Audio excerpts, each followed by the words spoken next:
전북 군산시가 우리나라를 대표하는 고은 시인과 관련해 다양한 사업을 추진하고 있습니다. 여기에는 생가터 복원 사업도 있는데 정작 시인은 이곳에 산 적이 없고 오히려 모친이 살던 집으로 알려져 예산 낭비 논란이 일고 있습니다. KCN 문현준 기자입니다. 녹슨 자물쇠만이 문을 지키고 풀이 우거져 선뜻 들어갈 엄두도 나지 않습니다. 입구도 제대로 보이지 않는 이곳을 지난 6월 군산시가 2억 원을 들여 매입했습니다. 이곳에 고은 시인의 생가 복원 작업을 하기 위해서입니다.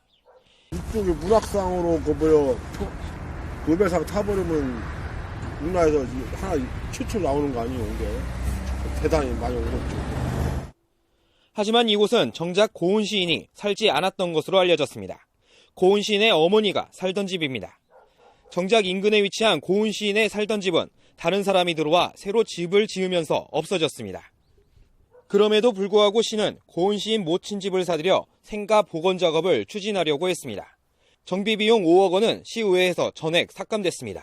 고은 시인 생가터를 복원을 해야 그게 정체성이 제대로 잡히는 건데 어머니 생가터를 하기면 어떤 정체성이 있는 거예요? 좀 말이 안 맞는 거고. 현재 군산시의회는 제대로 된 고은 시인의 생가 부지 매입을 주문한 상태입니다. 하지만 행정당국은 생가 부지 소유자가 이사 비용 등을 요구해 매입이 어렵다는 입장입니다. 대신 이미 매입한 모친 집 정비를 추진할 방침입니다. 고은 시인 생가 복원 사업이지만 정작 주인공은 빠진 상황. 정체성 상실과 예산 낭비 논란을 피할 수 없게 됐습니다. KCN 뉴스 문현준입니다. 경북도청이 다음 달 안동 예천의 새로운 터전으로 자리를 옮깁니다. 새 도청을 중심으로 한 인구 10만의 계획도시를 조성할 계획이지만 해결해야 할 과제도 산적해 있습니다. 허성준 기자가 보도합니다. 1966년 대구 북구 상격동에 자리 잡은 경북도청.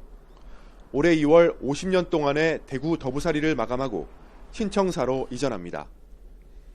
안동과 예천 접경지에 들어선 신청사는 전체 면적 14만 3천 제곱미터로 한옥의 멋스러움과 첨단 건축 기술이 어우러졌습니다. 2016년 새해에는 300만 도민의 염원을 안고 신도청 시대가 열립니다. 국가 발전의 중심에서 역사적 책무를 다하고 사람 중심 경북 세상을 향한 전진의 속도를 한층 높여가겠습니다. 경상북도는 2027년까지 2조 원을 투입해 신도청 주변을 인구 10만 명의 자족도시로 만들 계획입니다.